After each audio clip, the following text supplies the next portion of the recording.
আসসালামু আলাইকুম খামারি ভাই বোন।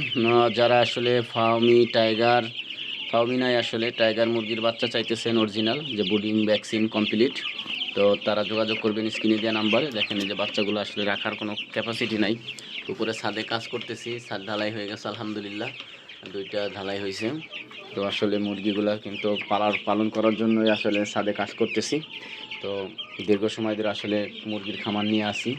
আসলে অনেক ব্যস্ততা গেছে এতদিন, মিস্ত্রির সাথে কাজ করা, আসলে মিস্ত্রির সাথে যোগান দেওয়া, অনেক ব্যস্ততার মাঝে কোনো ভিডিও ছাড়তে পারি নাই। এর মাঝে মাঝে আসলে বাচ্চাগুলোও বড় হয়ে গেছে, রাখার মতো কোনো ক্যাপাসিটি নাই, আসলে এখানে আটতেছে না, খুব কষ্টে এরা আছে। অল্প একটু জায়গার ভিতরে অনেকগুলো বাচ্চা। যারা কিনতে চাইতেছেন যোগাযোগ করবেন স্ক্রিনে দেওয়া নাম্বারে। তারপরে দেখেন এখান দিয়ে পানি পড়ে, ওই যে উপরে পানি পড়ে অবস্থা খারাপ, ওইখানে প্যারেন্টস আছে কিছু। তো যারা আসলে যোগাযোগ করবেন, অরিজিনাল টাইগার মুরগির প্যারেন্টস ডিম পাড়া এবং এই বাচ্চাগুলো বিক্রি করা হবে, আপনারা চাইলে নিতে পারেন। আমার লোকেশন ফরিদপুর জেলা, ভাঙ্গা থানা, হামিদ ইউনিয়ন। তো যারা চাইতেছেন এসে যোগাযোগ করবেন, দেখে যাবেন, নিয়ে যাবেন। আর যারা না আসতে পারবেন অবশ্যই সম্পূর্ণ টাকা আগে পেমেন্ট করতে হবে, তারপরে পাঠিয়ে দেওয়া হবে।